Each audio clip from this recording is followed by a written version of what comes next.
주님의 은혜가 여러분들 가운데 넘치시기를 축원합니다. 오늘 아까 말씀드렸듯이 다음 주가 사회복지주일인데 제가 한 주를 생각을 해서 말씀을 좀 미리 준비했습니다. 성경 속의 사회복지라는 제목으로 잠시 은혜를 좀 나누고자 합니다. 제가 가지고 있는 큰 긍지와 자부심이 있습니다. 세 가지를 말씀드리면, 첫째는 우리 교회 이름으로 어찌됐든 간에 지역아동센터를 5개 운영하고 있어요.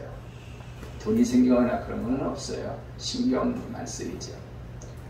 근데 요보 아동이 어느 정도냐면은 5개 합치면 100명이 좀 넘습니다. 거의 어렵고 힘든 가정의 자녀들이죠. 그래서 그 아이들에게 밥도 먹이고 프로그램도 하고 여러 가지 즐거움을 주고 부모의 품 같은 역할을 감당하는 거지. 굉장히 귀한 일이에요. 보조금도 적지 않습니다, 사실. 왜 그러냐 하면은 그 종합사회복지관의 한 절반 정도를 5개가 받는 거예요. 굉장히 큰 규모죠.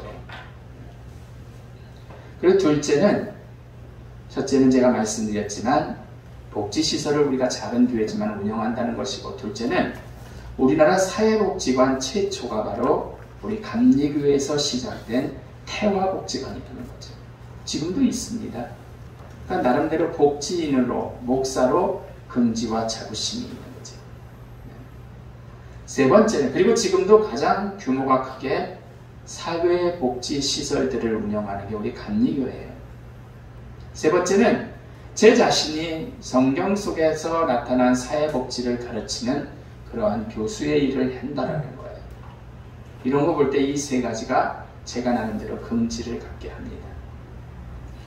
여러분, 사회복지의 가장 기본은 뭐냐면은 인간사랑입니다. 인간사랑이에요.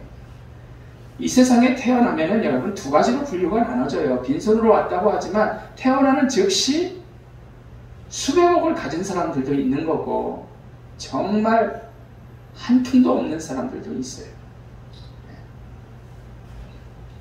나면서 버림받고 혼자 힘으로 도저히 움직일 수 없는 그러한 장애인들도 있습니다. 그러니까 장애인이 태어나면 대부분 애를 버려요. 그래서 고아라고 한다면 장애인 시설에 가야 고아가 있지, 실질적으로 옛날에 말하던 고아원에는 다 부모가 있습니다. 또한 나이 먹어서 고령이 되셔서 혼자 아무것도 할 수 없는 그러신 분들도 계시죠. 돈이 있으나 없으나, 명예가 있으나 없으나, 잘생겼건 못생겼건, 건강하건 병자이건, 우리는 하나님 앞에서 똑같은 사랑받기 위해서 태어난 사람임을 여러분들이 믿으시기를 축원합니다.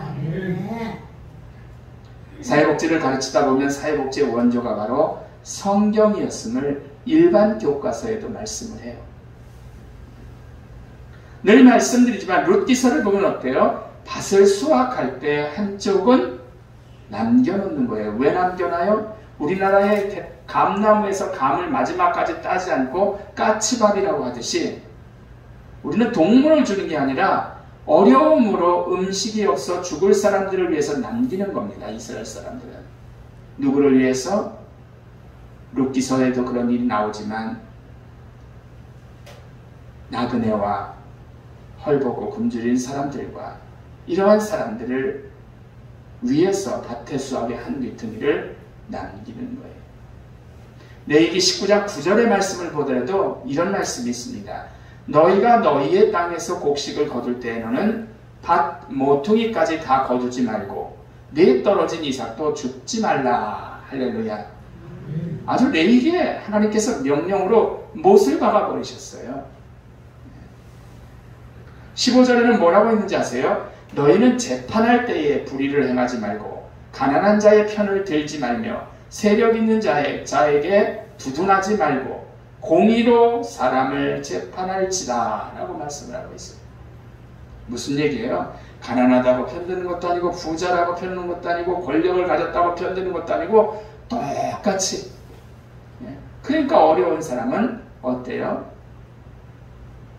오늘날의 사회에서도 변호사를 선임할 수 없어서 고생을 하지만 이런 건 나쁜 거라는 거죠. 똑같이 판단을 하라는 거죠. 그리고 내 땅을, 내 집을 내가 돈이 없어서 누구에게 팔거나 맡기면 파는 거죠. 49년이 되면 그건 자연스럽게 그 사람에게 돌려줘야 되는 거예요. 분명히 샀지만 그 산 사람. 그리고 내가 돈이 없어서 머슴으로 가서 생활을 해도 49년이 되면 희년이라 그래가지고 회복이 되는 그런 것들을 우리가 성경에서 볼 수가 있습니다. 제수도 풀어줘요. 초대교회는 여러분 초창기 교회가 시작됐을 때는 예수님이 돌아가시고 지금으로부터 거의 한 2000년 전으로 여러분들이 생각하시면 되죠. 과부들과 가난한 사람들에 대해서 관심을 가졌습니다. 과부와 가난한 사람들은 어렵잖아요. 병자들. 특히 빈민을 위해서 만든 것이 뭐였냐면 초대교회는 집사라는 제도를 그때 만드는 거예요. 집사는 그냥 직분이라기보다도 뭐냐면은 집사라 하는 일은 병자와 가난한 자, 과부와 고아 같은 취약계층을 그리고 죄인들에게 필요한 구호물품을 전달하는 일을 했던 것이 바로 집사라는 직분이었거든요. 또한 여러분, 그 당시는 교회와 수도원에서 여러 종류의 지금으로 말하면 사회복지시설을 운영했던 거예요. 사회가 한 게 아니라 수도원을 중심으로 보호시설, 고아원, 양로원, 병원 이런 것들이 그 시대에 운영이 되었단 말이에요. 중세에는 사회 기능을 담당한 기관이 수도원이었습니다. 마르틴 루터 때를 생각하시면 되죠. 다수의 수도원들이 10분의 1, 11조를 가지고 가난한 자들을 위해서 복지적인 그러한 일들을 한 게 중세의 교회들이 한 일이었어요. 역사적인 오늘날의 사회복지는 1601년에 엘리자베스 구빈법으로 영국에서 시작이 되었지만 이때까지는 국가가 감당한 게 아니라 교회가 어려운 사람들을 위해서 사회복지를 감당해 온 거죠. 기독교 사회복지는 다른 데 있는 게 아니라 여러분 신앙에 있는 줄로 믿습니다. 하나님을 사랑하는 것에서 끝나는 게 아니라 오늘 본문처럼 이웃을 내 몸과 같이 사랑하라고 말씀하시잖아요. 이웃을 얼만큼? 내 몸과 같이. 이 명령 속에는 모든 것들이 다 들어있거든요. 이웃이 나보다 모든 것이 부족해도 이웃은 뭐다? 사랑의 대상이라는 거죠. 우리가 얼마나 나 자신을 위해서 사는지 모릅니다, 사실. 조금 아프면 병원 가죠. 벌벌 떨죠. 염려하죠. 이러한 모습을 이웃을 위해서 그렇게 한번 가져보라는 거죠. 그만큼 하나님은 이웃을 사랑하라고 말씀하신 거죠. 여러분, 실천을 명령하신 하나님. 예수를 믿는 사람이라면 사랑과 공의를 가지고 이웃에게 사명을 감당해야 할 줄로 믿습니다. 하나님께서 주신 우리의 십계명에서도 뭐라래요? 내 부모를 공경하라 라는 말씀이 있죠. 부모 공경 또한 사회복지죠. 집에서 어르신을 돌보는 건 1차적인 책임이 가정에 있는데 요즘은 국가에 있다고 보는 거죠. 사회복지는. 미래의 사회복지 대세는 요양원이나 그런 곳이 아니라 집에서 돌봄을 갖도록 하는 거거든요. 이걸 제가라 그러죠. 제가. 여러분, 기독교 정신을 올바로 가진다면 부모님 충분히 모실 수 있어요. 사회복지는 성경이 말하는 근본 정신입니다. 기독교는 생명 존중과 이웃사랑, 봉사와 헌신을 통해서 열악한 자, 소외된 자, 이런 사람들에게 물질적으로, 신체적으로, 정신적으로 그들의 욕구와 사회 문제를 해결하는 게 바로 뭐다? 사회복지, 성경 속에 나타난 사회복지, 하나님의 뜻이라는 거죠. 더구나 일반 복지와 다르게 대상자를 내 몸처럼 사랑하니까 하나님께서 우리 인간에게 주신 두 번째로 큰 명령이 되어버린 거예요. 두 번째로 큰 거예요. 이웃을 사랑하는 것, 내 몸과 같이.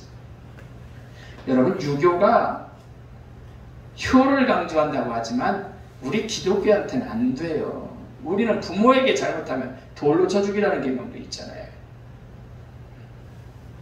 예수님께서 이 땅에 있으며 3년의 사역 기간에도 약자, 병자, 가난한 자, 소외된 자들의 친구가 되셨고 항상 함께 하심을 우리가 하셨음을 성경을 통해서 보잖아요. 여러분, 마더 테레사 아시죠? 테레사 수녀. 그분은 신발도 안 신고 사셨어요. 다 그렇게 사니까 남들이. 나는 좋은 신발 신고 가서 신발 안 신는 그러한 무리에 들어가서 선교하면 그게 되겠습니까? 그러니까 그분은 그렇게 사신 거예요, 평생. 구호비가 많이 들어와도 자기는 하나도 챙기지를 않았던 거죠. 자기를 위해서는 안 쓰고. 마더 테레사의 생생한 사진들, 그분과 나눴던 작은 이야기들이 책으로 나온 게 있거든요.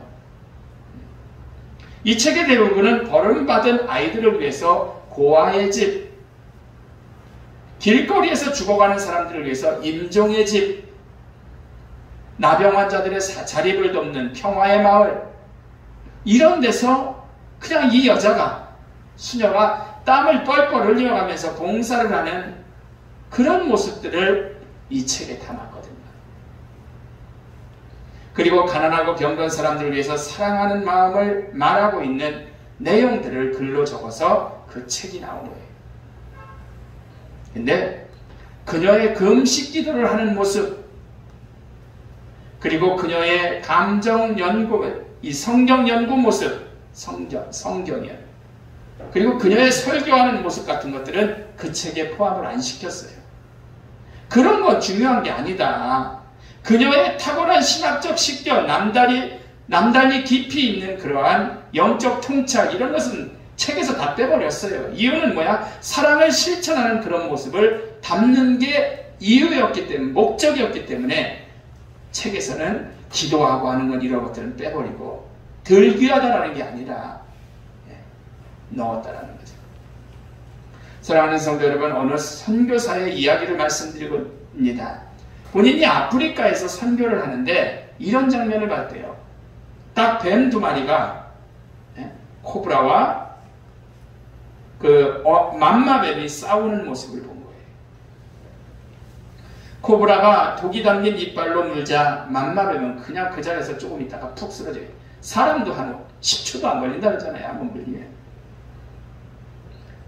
죽어버렸습니다. 그러니까 코브라는 죽은 맘마뱀을 서서히 삼키기 시작을 한 거예요. 그 뱀들 동물의 왕국 가서 보면은 탁 해놓고 입을 벌려서 조금씩 들어가잖아요. 근데 문제는 맘마뱀 안에 있던 코브라 지감으로서 퍼뜨린 독이 문제가 되잖아요. 맘마뱀을 반쯤 삼켰을 때, 맘마뱀을 반쯤 삼켰을 때 그 안에 있던 독이 효력이 이제 나타난 거죠. 결국 코브라는 역시 몇 번 심한 경련을 일으킨 후 그 자리에서 코브라도 죽고 말았어요. 이 세상 모든 사람들은 하나님의 형상대로 만들어진 존귀한 존재입니다. 할렐루야. 위에서 말씀드린 권력이나 인기나 외모나 돈이나 등등 우리 사회에서 바닥 인생이라 할지라도 모두는 존엄한 인생들임을, 사람임을 여러분들이 기억하시기를 바랍니다. 그 이웃을 사랑하지 않고 무시하고 사랑하지 않던 그 이웃을 사랑하지 않는다라면 그 결과는 결국 내게 온다라는 것을 그 뱀 예화가 말해주는 거예요. 이웃 사랑하지 않고 해치고 뭐하게 하면 결국 내게 오는 거예요. 우리 교회는 사회복지시설을 가지고 수행하고 있습니다. 앞에서 말씀드렸지만 100명 정도의 요보 아동을 돌보고 있고 간식을 먹이고 식사를 하고, 우리가 참 자랑스러운 것은 아이들을 데리고 독도도 좀 다녀온 적이 있고 제주도도 한 3차례 다녀왔습니다. 방학 기간에는 오전부터 돌봄을 수행합니다. 이 땅에서 돌봄이 부족한 아이들에게 사랑을 주는 곳이죠. 결론적으로 말씀을 드립니다. 여러분, 재밌는 얘기들이 있어요. 재밌는 게 아니라 참 끔찍하죠. 플라톤이라는 사람은 우리 철학자 유명하잖아요. 아리스토텔레스, 플라톤 이런 사람들 유명하잖아요. 병들어서, 그 당시에 로마 법도 그랬지만 병들어서 더 이상 일할 수 없게 된 사람은 어떻게 해라? 빨리 죽도록 내버려두라고 했어요. 공동사회의 이익을 위해서 불쌍한 사람들이 희생당하는 것은 어쩔 수 없다라고 그들은 생각한 거예요. 네가 능력 없으면 네가 그렇게 사는 거야. 그래야지 멀쩡한 사람들이나 잘 살아가지. 빵 하나 가지고 여러분 나눠 먹어봐요. 그냥 자리 보존하고 있는 사람하고 나 멀쩡한 사람하고 나눠 먹으면 나는 반밖에 못 먹잖아요. 그러니까 그런 사람들은 철학자들이 그렇게 선택을 했던 거지. 로마의 철학가 플라토노스라는 사람을 거지를 도와주는 것은 물질을 허비하는 일이다. 거지가 굶어 죽도록 내버려 두는 것이 차라리 그의 절망적 삶을 단축해주는 그를 도와주는 일이다 라고 얘기를 했어요. 끔찍하죠. 이와 같이 그리스 로마 사회는 약자를 도와주는 것은 나라를 약하게 만든다라고 본 거예요. 그때 이후 지금까지 이런 견해를 가진 일부 사람들은 정복 전쟁과 물질을 번영을 숭상하고 어려운 사람들, 소외된 자들을 도와주고 긍휼히 베푸는 것을 도리어 나쁘다라고 봤던 거지. 그러나 예수님은 되갚지 못할 사람들에게 도움을 베풀라고 가르치셨습니다. 갚을 일 없는 사람에게도 우리는 베풀라라는 거죠. 예수님은 당시 세상 지식인들과 정반대의 생각을 가지셨던 거죠. 여기서 되갚지 못할 사람들이란 지식인들에겐 죽어야 도움이 되는 사람들이죠. 지금으로 말하면 다 중환자실 같은 데 있는 분들 말하는 거예요. 예수님은 복음 전파와 더불어 항상 긍휼 사역을 동시에 베푸셨어요.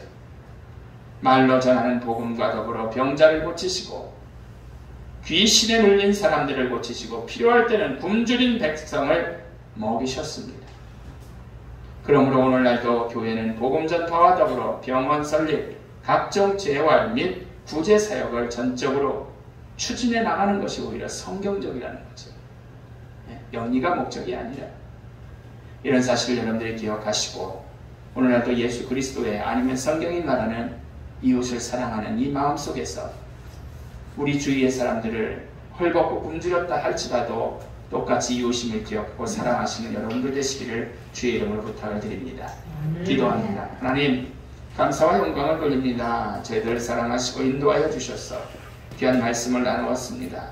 성경 속에서 주님 말씀하시는 사회복지를 살펴보았습니다. 하나님, 귀하게 이 말씀 붙들고 신앙인답게 살아가게 하여 주옵소서. 예수 그리스도의 이름으로 기도드렸사옵나이다. 아멘.